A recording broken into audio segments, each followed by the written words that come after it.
My name is Ron Villano. I own Family and Personal Counseling. I don't know if anyone's familiar with that, but we have, it's pretty large, but it's large not to put a badge on me. It's large because I like to help a lot of people. I know in counseling, it's hard to get an appointment now. Fees are very high. People don't take insurance. Most people say the same thing all the time, especially single mothers. They say, how come I have insurance, but nobody takes it? So now they got to pay $150 to get their kid to counseling, and they can't even do that. And the public wonders why the world's upside down. Military, they wonder why the military guys aren't getting what they need. Well, they have their insurance, which is TRICARE, pays $42 a session only. No one accepts that. We take a few people because we like to try to help the best you can, but after you pay counselors X amount of dollars, you're out of business. So there's so many things go on that people don't know, and we are able to help so many people without going through the red tape, without a charity, without a 501, what is it? C, right? We do this on our own because I wanted to have the autonomy to help anyone that we want to. So we have someone who can't afford therapy. I can say, come to therapy, see the best therapist, which most people wouldn't be able to afford in that level, and they're not treated that way. So how I treat some of the young guys who came to me, I would tell them that, I said, listen, you're my friend. I'm not allowed by the psychology laws to take money from a friend. And the kid tells his mother, I never forget this little boy calling, I told my mother that, you're my buddy. So I said, well, you gotta pay me with two munchkins, chocolate munchkins, and a cup of Dunkin' Donuts. That's what they would bring me. So this is what we do. We're thankful for all of that. On top of all of that, what I did also was, I actually wrote a book called The Zing. My book took me 10 years to write because most people take something very simple and they make it complicated. I take something complicated and made it simple, and my chapters and all are by trial, by error, with patience and everything else. But if someone reads it, they're going to say, oh, I know that. Well, you're going to know that, and that's why we wrote it that way. But now I need you to press apply. So our book was written for the novice, for self-help, would understand it the best they can. And the person who's very high-end, I would say self-help reader, and philosophically, up there, will read it, extract the juice out of where they can get it. So it's kind of a double edge. I mean, for me, no one knows me. What happened to me years ago, 1998, July 22nd, my son Michael was driving the highway. He was killed by a tractor trailer at 17. I was shocked. I can't even tell you how much I was shocked for years and years and years. It wasn't like a couple of months, it wasn't 2 years went to work. I'm a story of Job. I lost everything I had, couldn't work, beautiful children I had. Everybody's lives were stalled. There was no one giving us anything, no one helping, bills were piling up, politicians wouldn't help out, nothing. So, and I was gone. I was very depressed for many, many years. Now I have to say, Michael, I said, took my life, his name was Michael. Now he gave me life. Now if someone sees me, if I don't mention my son, they think I'm the happiest guy. They never see anybody more motivated. And that's because when you know death is real, is when you live. So my son Michael teaches me all the time to live, not to be down. So when I hear Gary, and I met Gary years ago, and this guy's a riot, he tells me he wants me to speak at a place that he works at, and all these people are going to be there, this big convention, hundreds of people. He said, you're going to have a good time. I didn't know they're all accountants. I don't know anybody ever had a good time with an accountant. And Gary's a riot, if you know him, right? I know. Yeah. So my son Michael has taught me so much, and everything I do with him. So in grieving, one of my phrases that I wrote was, honor your loved one's life by living yours. So I honor my son by living and kicking butt all the time. And we help a lot of people, we speak all over the place. Not for me. I don't want my name up here, I don't want nothing, but I do it for my son. And I'm here for you guys tonight. Who knows? This guy got me up, Tony calls me up. Tony puts me through the grill, his wife knows it. He's like, you gotta come down and talk.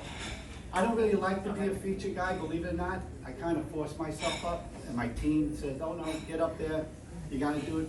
So if I touch somebody today, that means a lot to me. When I wrote my book, The Zing, that book was really written to help people. And it took many, many years to write it because I want someone to be touched. I don't care if I sold 1 million books. He knows me, Bob Policastro knows me, Gary knows me, anyone who does. Money is not the thing that rings my bell. So I never do any networking stuff. I just say, here we are, if you need it, if we can help you, we help you. But my book, I wrote it, says touches someone, and it has. It's touched so many people, and that brings me joy. And the weirdest thing is I go somewhere and I swear to God, some lady, I spoke at Kellenberg and the nuns are there. The nuns. Two of them recognize me. So the nuns are there. And my book, it touches people. And they come up to you and they say, boy, I love what you wrote in chapter 5. I don't even remember, So of course, as the writer, you have one benefit to go, oh, absolutely. And I always go, what did you get out of that? So to me, this is what I'm about. And after I wrote my book, I put it out there, got excited, we self-published it because the publishers didn't do anything for you. A publisher says, I want your book, and that's it. Now you go market it and you bring me money. Amazon, nothing against an Amazon. Amazon takes 60%, anyone who has their book in there, 60% of your proceeds, and you have no idea who bought your book. So I'm saying this for years and years. I said, boy, this isn't right. And all these authors I would meet, and they said, how do you make it? But I didn't write my book to make a lot of money, so I figured out my book is out there, if somebody wants it, we get the book out to them. So I came up with something called Long Island Authors 7 years ago. And Judy's with me many years, and it took all these years to finally put this project together, and it was finally launched Tuesday, which ironically, Tony called me. I didn't even call Tony about it, and I know he has a lot of books. And so this is how this all fitting in. So it was launched as of this past Tuesday. Anyone wants information about it, we have it here, and we have our team here to help you with that. But what we're doing is, you can sign up for that, and we don't take your proceeds. Now your book could be, you can publish your book freely, you can sell your book, all on there, you have a web page, you have all this stuff for you for $99.95 a year. So if you sold 1,000 books like Tony did at 20 bucks, 20 grand is his now. We don't take any proceeds from that. We don't care how much you make. And it's a community. We're building an author community.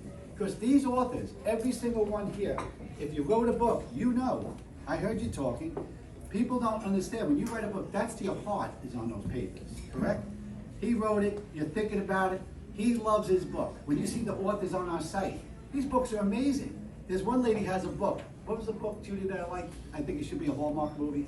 My Den? Was it Love at First Bake? Love at First Bake. Love at First Bake is the title. I said, what a Hallmark. Not that I watch those as a man. We do. Right? Don't think I do. Every night we watch them. But these authors are amazing to me. And why should authors be honored at the fullest level? Whether they wrote this book, they wrote that book, whatever they put on that paper and they published it, they packaged it, why shouldn't they be recognized and honored financially and honored by the public and let people know who they are? So we'll have a newsletter on there that's coming to you at no charge. Anybody signs up on there, you'll read about the authors. You can purchase their books directly, right on their page. It goes right to you. They keep it all. So we're doing all this because we want to help people. I believe that's probably why God gave me the zing. So years later, I would recognize what this is, and I'm an action-oriented guy, and I get these ideas, and I have a team that does it, and I go, wow, let's help authors now. So who knows why you do something or where it leads you to. But one of the things we're doing, Tony's coming on board, which I'm very happy, because all the years I do know Tony, he's always did a lot of work, right? And his comes from the heart. He's another guy, he's not writing it to make $10 million on it, he'd probably give it away if he made the money. I am. So I know you know. Give it away. I know you know.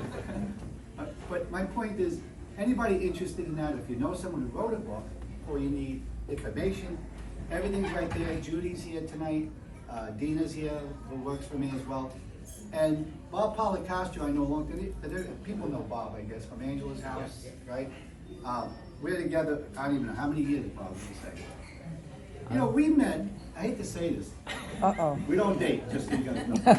But we did meet like a Hallmark movie. We met at the thing in Smithtown, the Snowball was called. It was like a snowball event, Christmas time. If you know the Villano family, those are very close friends of mine. They're the ones who got me to go there. Then I met Bob that night. Through Bob, I met Tony. You met Gary. Yeah, John, yeah. John's my closest friend. Yeah, yeah, like a family guy to me. Yeah. Who likes that family? Nobody. Henry! It starts from the top.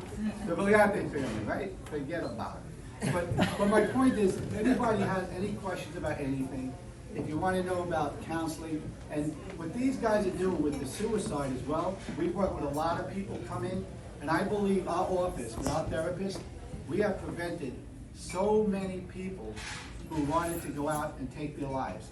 Now, I do believe, and we have another person here who understands psychiatry, if somebody's going to do it, and that mechanism's going, very hard to stop them. Very hard to stop. But if you get someone who's thinking about it, and now they're imploding, and they want to hurt themselves, they can hurt themselves where it appears like suicide, but they hurt themselves and they wind up pushing themselves over the edge. Those are the people that we're able to get to. We work with everything. We work with little children. We work with people on the spectrum. We work with every single group that you could think. If we cannot do it, we resource the people out. We're not the counseling office that says, we want to keep you in here because we can make a buck. A buck doesn't mean anything. The person means everything. Optimal health. And that's what we do. And I come from a whole family of psych people. 2 sisters, my daughter, nieces, nephews. That's why I wrote the book, so I look like this. I'm Italian, I walk around. Hey. My sister goes, Teresa, she goes, listen, if the book was 3 pages less, I could put it under the table for Thanksgiving. Wow, she's guilty. So, you know, and I'll leave you guys with this. I'll leave you with a little joke. I think it's a little off color, but not bad. So, the guy goes to a psychiatrist. He walks and he's totally naked, dressed as ceramic. Psychiatrist says to him, I can clearly see your nuts. Thank you very much.